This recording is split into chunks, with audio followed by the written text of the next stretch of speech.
Hey yo, ¿qué pedo, mi raza? It's your boy, Justin, whatever you know me as here. You know why we here. It's the reason you click or tab on this video right here. Ring 3 card, Berlanga versus Hamza Sheeraz, or Sheeraz, I don't know how you say it. It's a really good one. Before you leave, keep in mind your boy does do the predictions of the full card, but as you could tell by the watch time, I don't take too long on that. Most of the yapping is on the main events.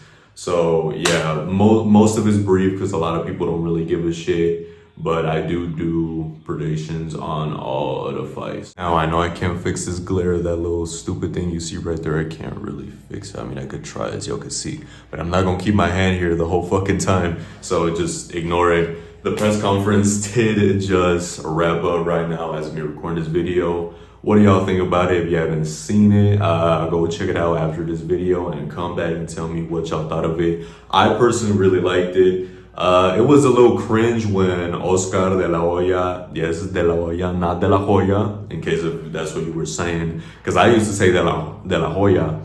I didn't say it like de la Hoya. I used to say de la Hoya because I never saw it like spelled. You know, I'm young as fuck.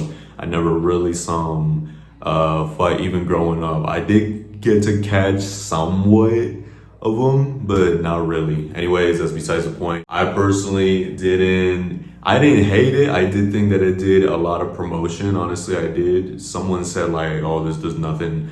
No one's gonna buy a pay-per-view or buy tickets to go see this because of what just happened. Yes, it will. It creates a lot of hype. Not only right now, you know, for Saturday, but also in the future, depending on, you know, who wins, who loses, for their careers in general. No matter what happens, it creates a lot of hype. Anyways, let's get right into the meta and predictions. Anyways, if y'all hear any background noise, don't worry about it. They're doing some bullshit. I thought they wasn't gonna do it again, but I started recording and they instantly started again. So I'm a little bit pissed. If the audio sounds a little bit different, you know why. I had to put a filter on it, you know, try to switch it around. They just stopped. All right, let's just do this shit quickly since no one cares about these fights. Fights that no one gives a fuck about. Let's get it. Reito Suzumi, I think. Suzumi versus Jonah Hill. Let's go with Reito. Alright, so we got 2 fights that no one gives a fuck about. All I'm gonna say is these 2 win very clearly. Let's move on. Imam Khatab versus David Morrell. He's coming off of his loss against my GOAT. I'm just joking, not my GOAT. But my boy, David Benavides, the Mexican monster. He's coming off of that. I think that this is a really good comeback fight. It's also pretty decently quick. If I'm not mistaken, that fight was around April, maybe March, around there. I remember it was around that time. This is a really, really great matchup. This will get a lot of fans into boxing. So if you're watching this and you're thinking about, you know, maybe not watching this card, maybe you ain't got nothing to do, maybe you want to make time possibly, but you're not sure, this is definitely a fight that'll make you a fan of the sport if you ain't already, or if you just want to watch the fights. So yeah, I got David Morrell, obviously, that's my boy, but this is a relatively tough fight because he's going up against Imam, who is a heavy-handed motherfucking Russian. But obviously, I gotta go for my boy. Shout out Michael Wong. Here we go, first fight of the main card. By the way, I didn't realize that this card was mad small. Once again, I'm telling y'all, this is gonna be a good card. It's worth checking out, in my opinion. There is a potential that these fights could be stinkers. You know, a lot of these, they do got the potential to be stingers, but they got a high-ass potential. In my opinion, it's going to be a fucking banger. Card of the year, I'm calling it right now. Card of the year. The potential of these fights is crazy. I think it's going to be a card of the year. But yeah, let's get right into this prediction. So we got Alberto Puello, the Dominican, 24-0 versus Sobriel Matias. I'm going to call him Matias instead of Matias because he doesn't got the accent. If you know, you know. 22-2. He is the younger guy, as you could tell by the hairline. Now, who do I got? I got the Dominican, 24-0. A lot of people I've been seeing are actually picking Matias. A lot of people are picking him because, you know, he's like younger and shit. But from what I saw at the press conference, they was both confident, right? But the shit that Alberto Puello said, he's like, hey, we seen motherfuckers like you before. You know what I'm saying? Like, we know how to deal with y'all niggas.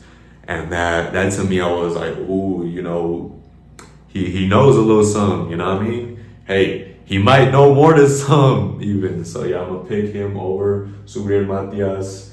Also, the fact that, you know, he does have a slightly better record, it just makes me a little more confident in that I think that he will get this win. And I believe he's a champ. I mean, it shows that, you know, there's 2 belts or whatever. I believe that this fight has a real potential to be a barn burner, just like they said on the zone thing. Anyways, then we got Shakur Stevenson versus William El Camarón Cepeda.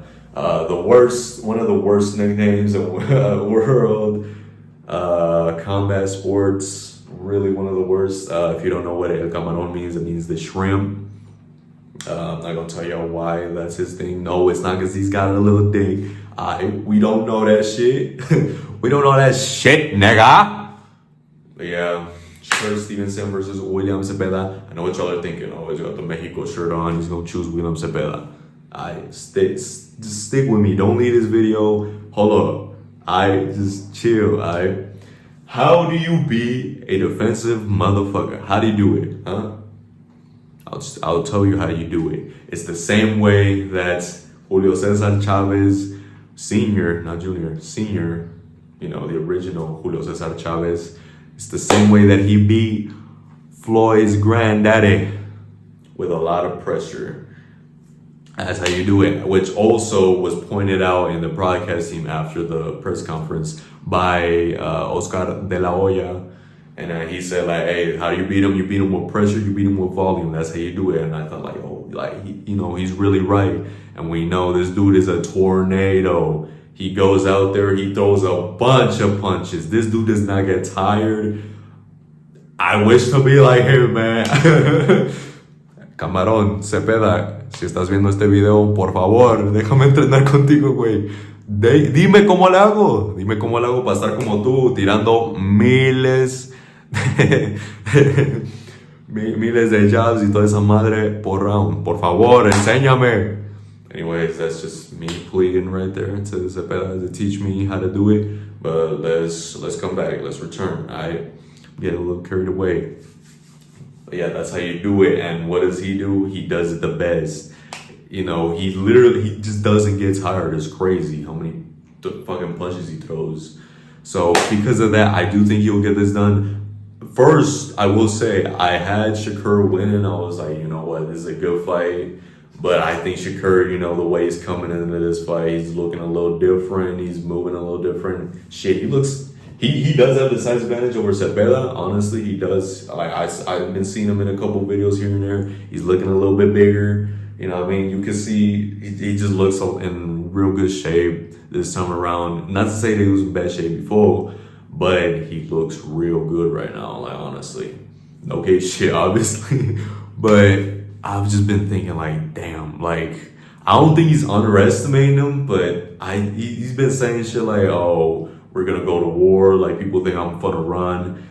Shakur, we know your hands are bad. We've seen him do the strength test, the pull test, whatever it's called, the grip strength test. Yeah, that's what the fuck it's called, dumbass. But we've seen him do strength tests. We know his hands are brittle, just like Floyd. You know, he's got the money Mayweather style right now. He says he's gonna try to go Pretty Boy Floyd. I mean, he didn't say that, but you know, I'm just letting y'all know in different terminologies. He fights like Floyd Money Mayweather, but he's trying to fight like Pretty Boy Floyd right now, or supposedly he is.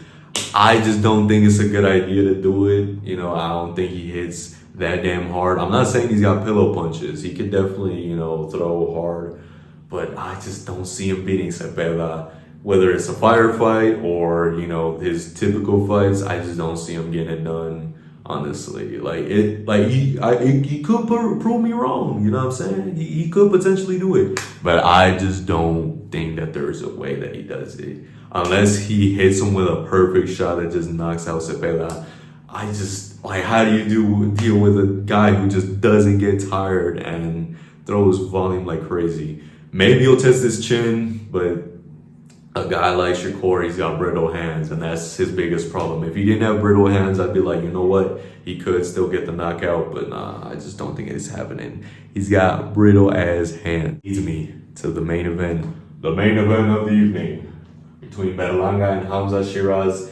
It says that he's 21-0-1.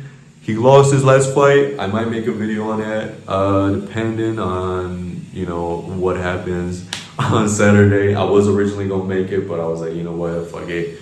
Let me know in the comments if y'all want me to talk about that. I was originally gonna talk about it when it happened, because I did watch it. It was bad. Some people are saying like, oh, like it wasn't that bad, like y'all were tripping, you know, it was a draw. No, the fuck it wasn't. He did not win that shit. He didn't win it. He didn't draw. He lost. Now, no one's saying like, oh, he won. But some people were saying like, oh, he actually did draw because this and that. No, he lost. It's not because he was like expected to win. He did genuinely lose, like the way I had it, at least. I thought, and I still believe that he lost that fight. But anyways, against Berlanga. So 2 guys coming off of losses.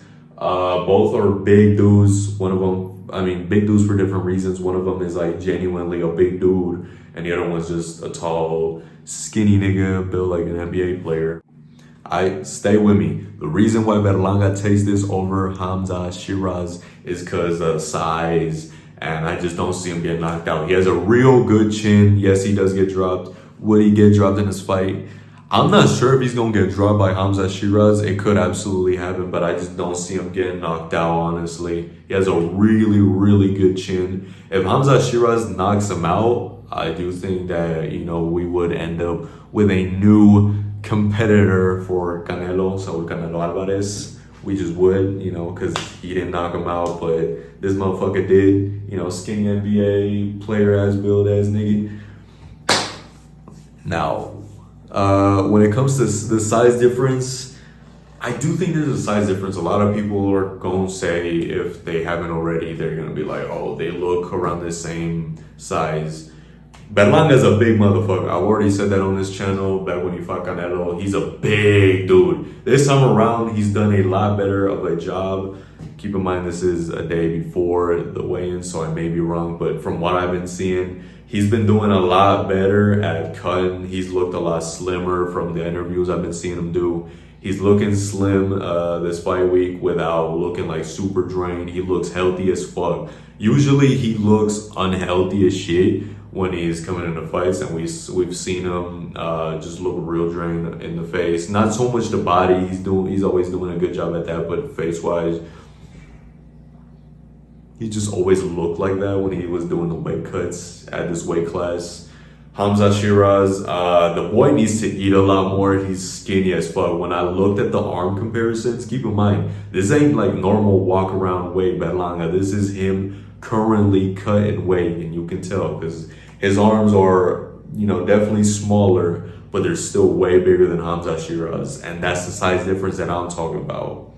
There's a big height difference, but in terms of like actual size, bone structure, that type of shit, just like overall size, I do think that Berlanga does got the advantage. And considering, you know, he's moving up a weight class, you don't know how the power translates. I don't think it'll translate that hard, considering, you know, his last other fights, you know, he also didn't do that good. So yes, I do got Berlanga. Do I got him by knockout? No, I don't think he's gonna knock him out. I think if he goes balls to the walls, like if he finds him with like a good shot and then he like really goes for it, I do think he can. But I personally don't think it's gonna happen. I think that it'll be Berlanga by decision.